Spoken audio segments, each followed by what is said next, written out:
Retrouvez Ça va chez vous avec Vogelis, groupe Estoria. Habitez comme vous voulez.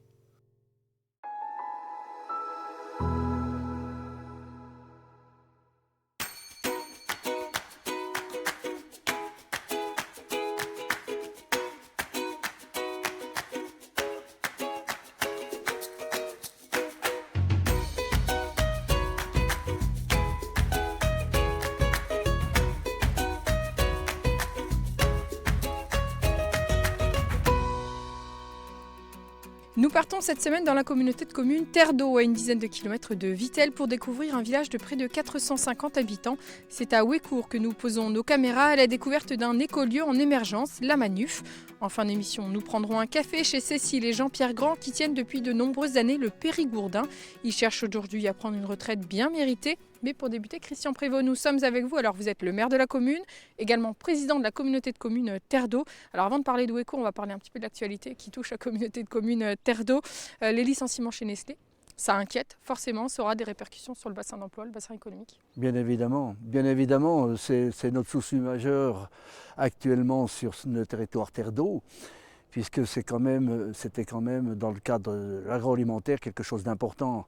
La perte d'emploi pour nous dans l'Ouest vosgien est toujours plus que jamais préjudiciable dans la mesure où nous avons besoin d'une certaine jeunesse, puisque l'Ouest vosgien est quand même vieillissant, qu'on le veuille ou qu'on ne le veuille pas. Alors vous parlez de cette population à Houécourt. Comment se répartit la population? Population vieillissante ou pas forcément? Non, nous ne sommes pas dans une population vieillissante. Je ne vous donnerai pas les strates de population, mais on a une population relativement jeune, puisque nous avons quand même créé un nombre de lotissements assez important. Il y a 4 lotissements d'une dizaine, voire 12 pavillons. Nous avons réhabilité en tant que commune des logements, des maisons inhabitables en logements locatifs de qualité. Aujourd'hui, la commune de Houécourt, dans le cadre du privé et du public, donc commune, nous avons 40 logements locatifs. Et combien de logements appartiennent à la commune? Logements locatifs 13 logements communaux. Voilà, qui sont aujourd'hui mis à disposition, et nous avons une demande très forte. De personnes qui travaillent, justement, vous êtes bien situé par rapport à ça, on en discutait avant cette interview. Oui. Nous sommes très bien situés. Nous avons quand même l'Y vosgien qui accède facilement donc, au chef-lieu Épinal, qui va sur Neufchâteau. Nous avons l'autoroute à 5 km, et ça avec l'entrée de Châtenois. Et puis nous sommes à 20 km de Mirecourt-Neufchâteau et 15 km Vittel-Contrexéville. Autre atout dans la commune, et on est juste devant, c'est l'école qui perdure. Dans le milieu rural, vous avez été épargné, tout du moins à Houécourt, vous avez été épargné d'une fermeture d'école. Alors nous avons encore la chance d'avoir 2 classes dans une école qui a été créée par le duc de Choiseul. Donc le duc de Choiseul qui est un personnage très important du département des Vosges, puisqu'il a été président du conseil général, créateur du musée d'Épinal, et donc qui détenait la propriété du château de Houécourt à une époque. Effectivement, aujourd'hui, ne nous cachons pas que nous sommes en effectif quasi stable, avec une trentaine d'élèves, qui est aussi fonction du locatif, avec les départs, les arrivées. On peut se retrouver avec 35 élèves comme on peut se retrouver qu'avec 25. Hein. Mais enfin, toujours est-il que je crois que nous avons encore la chance d'avoir ces classes-là. Nous avons aussi créé une MAM et du périscolaire. On peut dire que ça va chez vous à Houécourt aujourd'hui? Moi, je vais vous dire que oui. Des projets, alors il y a beaucoup de choses qui ont été faites ces dernières années. Vous parliez des lotissements, il y a aussi l'eau, enfin tous les réseaux. Alors notre réseau d'eau aujourd'hui, puisque nous sommes autonomes dans l'eau, notre réseau d'eau est neuf entièrement. L'assainissement a été fait. Donc aujourd'hui, tout ce qui est en sous-sol a été fait, et nous avons terminé la dernière tranche d'aménagement de la commune de Houécourt l'an dernier, ce qui fait que, à part peut-être des rustines ou de l'aménagement dans l'usure du temps, eh bien, nous sommes quand même pas trop mal lotis. Merci beaucoup Christian pour votre accueil. Nous partons maintenant à la rencontre de Dominique à la Manuf. Un véritable lieu de partage et d'échange, c'est ce qu'a voulu créer le collectif La Manuf.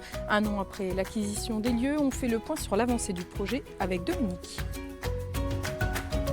Dominique, merci de nous accueillir à La Manuf. Alors il y a un an, vous deveniez avec donc 11 autres personnes propriétaires de ces lieux. Où on en est un an après? On est toujours 12 dans le collectif. Voilà, il y a des personnes qui ont manifesté de l'intérêt pour notre projet, mais pour l'instant, on n'a encore pas fait les phases d'inclusion. Nous sommes 4 habitants à habiter ici à temps plein, mes autres collègues donc, nous rejoignent au minimum une fois par mois. Ce projet, il est né comment? Au départ, c'était vraiment le premier point, c'était l'achat de la manufacture royale de Malais-Bains. Voilà, ce projet ne s'est pas fait parce qu'on n'était pas prêt, parce que financièrement, ça demandait beaucoup plus d'investissement. Et à ce moment-là, on a dit, bon, on va chercher autre chose, ou on se quitte, en fait. Et on a dit non, on va rester ensemble. Et on a gardé le nom, on s'est appelé La Manuf, voilà, parce qu'on avait bien travaillé ensemble sur ce nom, on a continué. Et donc on a continué à s'appeler La Manuf et on a cherché d'autres endroits. Et puis on est tombé ici. Par contre, sur le collectif qui était de 30 à l'époque, il n'y en a que 12 qui ont décidé de venir ici parce que les autres voulaient des choses plus grandes, des choses différentes. Voilà. Alors c'est un lieu qu'on appelle le château, mais il n'y a plus de château, il ne reste plus que l'orangerie, hein, c'est bien voilà, ça? C'est ça. Voilà. Donc l'orangerie du château, c'est où actuellement on habite. Elle a été complètement rénovée dans les années 80. Et le château était là. Il s'est effondré au début du 20e. On a un autre bâtiment qui s'appelle la Fauconnerie qui est là-bas, à rénover. Et encore un autre bâtiment là-bas qui s'appelle la Maison du Breuil. Et pareil, donc on doit le rénover pour installer une famille. Objectif, un écolieu, un lieu de partage, d'échange, c'était vraiment ça la volonté? Notre raison d'être, c'est œuvrer ici, maintenant et ensemble pour un monde résilient entre la nature et l'humain. Voilà, je me trompe encore. Entre l'équilibre voilà. entre la nature et l'humain. Voilà. Et voilà, donc c'était vraiment notre credo de départ, en fait. Donc c'est faire un lieu autonome en énergie, être autonome en nourriture, mais là, avec quand même une nuance. C'est pas forcément tout ce qu'on produira ici, c'est aller chercher chez les producteurs locaux qui sont pas très loin. On est en lien par exemple avec le groupement des agriculteurs bio des Vosges. Voilà, donc on ne veut pas vivre en autarcie. Donc la Manuf, c'est le nom donc, du collectif. Il y a une association qui est porteuse de projets, c'est Un Zeste pour la planète. Cette association, elle a vocation à développer, s'ouvrir à l'extérieur aussi. Elle est chargée de créer, mettre en œuvre des projets ouverts sur la population du village, mais aussi sur les villages environnants. Et même allant plus loin, on a des contacts sur Neufchâteau, Mirecourt. Et à l'intérieur de cette association, on a plusieurs projets. On a un premier projet qui est de créer une ferme éducative. On a un deuxième projet qui est de faire un répar-café, de faire une épicerie participative, un atelier d'inclusion numérique où on formerait les gens et on leur obtiendrait du matériel pas très cher. Voilà, donc on a tous ces objectifs-là ouverts sur la population. Les projets les plus avancés dans ce que vous me dites, c'est quand même l'épicerie. Voilà, l'épicerie, donc on vient d'obtenir un encouragement de la mairie pour créer cette épicerie. Donc là, on va lancer le projet incessamment. Pour ça, on est aidé par l'association Bouge ton coq, qui est une association nationale qui nous aide pour ça. L'autre projet, c'est le Répar Café. En fait, c'est un mix. On va faire Répar Café, on veut faire aussi un Fab Lab et un atelier low-tech. Donc la low-tech, c'est la technologie douce, en fait, on appelle ça. C'est utiliser au mieux les choses avec le moins d'énergie. Et cette épicerie solidaire, elle va fonctionner avec des bénévoles, voilà, c'est uniquement du collectif, ou l'idée c'est aussi d'accueillir d'autres personnes? Non, on veut vraiment s'ouvrir sur le village et les villages environnants. Voilà, parce que donc chaque personne qui viendra dans cette épicerie sera membre de l'association et sera actif dans l'association. Voilà, par exemple, il y en a un qui pourra faire un jour épicier, il y en a un qui pourra faire un jour aller chercher les commandes. Voilà, donc il y a tout un panel d'actions à mener dans cette épicerie et on veut être le plus ouvert possible. Et parce qu'une épicerie pour 12 personnes ici, c'est pas du tout notre but, quoi, parce qu'il y a quand même du travail à faire. Comment est perçu le projet dans son ensemble? On sait que c'est dans l'air du temps, hein, ça se développe de plus en plus, ces écolieux, ces lieux de partage, d'échange. Comment il est perçu? Comment vous avez été accueillis, j'ai envie de dire? On a été très bien accueillis, voilà, donc un petit peu avec curiosité. Voilà, des projets comme nous, ça change, donc les gens sont toujours un petit peu réticents. Mais au fur et à mesure, on a fait donc des spectacles, ce que j'ai oublié tout à l'heure, c'est qu'on avait un volet culturel aussi. On a déjà fait 3 concerts, 2 pièces de théâtre. On essaie de faire venir les enfants. On a fait venir les enfants des écoles. Voilà. Donc au début, c'est vrai qu'on nous regardait avec un petit peu de curiosité. Mais au fur et à mesure, on s'aperçoit que les personnes nous rejoignent de plus en plus dans toutes les activités qu'on fait. Bon, écoutez, c'est sur la bonne voie alors. Voilà, tout va très bien. Merci beaucoup Dominique pour votre accueil. Nous poursuivons cette émission. Nous allons au Café du Périgourdin. Après plusieurs dizaines d'années passées derrière le bar, Cécile et Jean-Pierre Grand cherchent un repreneur pour le Périgourdin, ce lieu qui est avant tout un lieu de convivialité et de partage. Cécile, merci de nous accueillir dans le café Le Périgourdin. Alors c'est un café que vous tenez depuis près de 40 ans avec votre mari, Près de 40 ans, tout à fait, oui. Comment vous êtes arrivé ici à Houécourt pour tenir ce café? Oh, ça c'est une longue histoire. Enfin, longue, pas trop, parce que mon mari était militaire et moi, donc j'étais femme à la maison. Et donc arrivé un moment, avec 3 enfants, je me suis dit, tiens, il faut que je trouve quelque chose à faire. Et puis le commerce était en vente. Donc voilà. Vous avez investi les lieux. On a investi les lieux, voilà. C'est un lieu de convivialité avant tout ici? Tout à fait, oui, beaucoup. Pour les jeunes, pour les ouvriers, pour le passage, les touristes et tout, beaucoup. Oui. On sait que dans un village, c'est important encore de maintenir ces lieux, selon vous, pour se retrouver, pour un village où malheureusement il n'y a déjà plus de boulangerie. C'est important de conserver des lieux comme celui-ci. Dans un village de 400 ou 450 habitants, il faut cette vie. On a cette vie-là, les gens viennent nous voir et on discute avec eux. Ils viennent chercher un timbre, mais on discute. Ils ne viennent pas que chercher le timbre. Ça va au-delà. Ouais. Alors justement, vous parlez de timbre parce que ce lieu n'est pas uniquement un bar. Ça va au-delà. Il y a des services. Dites-nous, voilà. Qu'est-ce qu'on peut trouver quand on vient au Périgourdin? Bon, vous pouvez venir déjà boire le café. C'est déjà bien. L'apéritif, le digestif.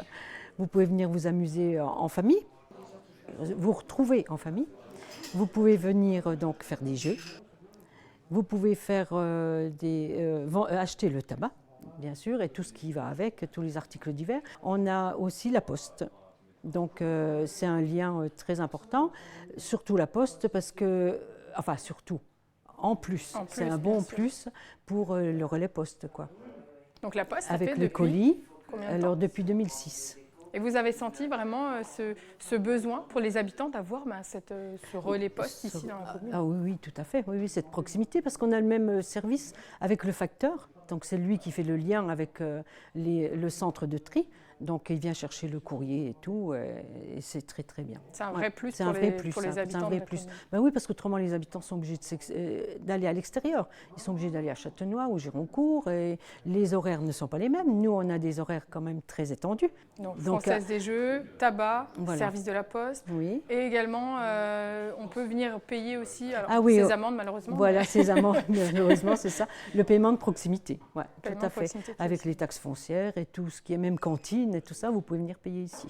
Donc aujourd'hui, vous cherchez des repreneurs depuis quelques temps maintenant, à l'âge de la retraite, une retraite bien méritée. Oui. C'est difficile aujourd'hui de trouver des repreneurs et c'est un commerce qui a beaucoup de possibilités d'aménagement, de projets. Vous me parliez, vous aviez commencé, vous, par de la restauration au tout début. Oui, on a fait de la restauration. C'est quelque chose que vous avez souhaité arrêter, mais c'est des choses qui peuvent être prises. C'est des choses qui peuvent être prises. Parce qu'au départ, nous, quand on a pris, on n'avait que le bar et le restaurant. Et un petit peu de tabac, mais qu'on a eu du mal à avoir, mais bon, on l'a eu après. Par la suite, et seulement après, on a eu la Française des Jeux, seulement après, on a eu la Poste. Donc, au départ, c'était vraiment le bar, en licence 4 d'ailleurs, on a une licence 4. Et les personnes, vous les accompagnerez, il y aura un accompagnement, vous vous engagez, entre guillemets, à les accompagner? Bien sûr, on ne va pas les laisser, à moins qu'ils connaissent déjà beaucoup le métier. Mais bon, autrement, on les accompagnera, ça c'est sûr. Quelles doivent être les qualités du futur repreneur, selon vous? Eh bien, disponible, après... agréable, à l'écoute peut-être. À l'écoute, voilà, oui, à l'écoute des gens. Mais écoutez, on espère que le message sera passé. Merci beaucoup pour votre accueil ici au Périgourdin. C'est déjà la fin de notre émission. Moi, je vous donne rendez-vous la semaine prochaine pour découvrir un nouveau village vosgien. Et d'ici là, je vous souhaite une très bonne semaine sur Vosges TV. À bientôt.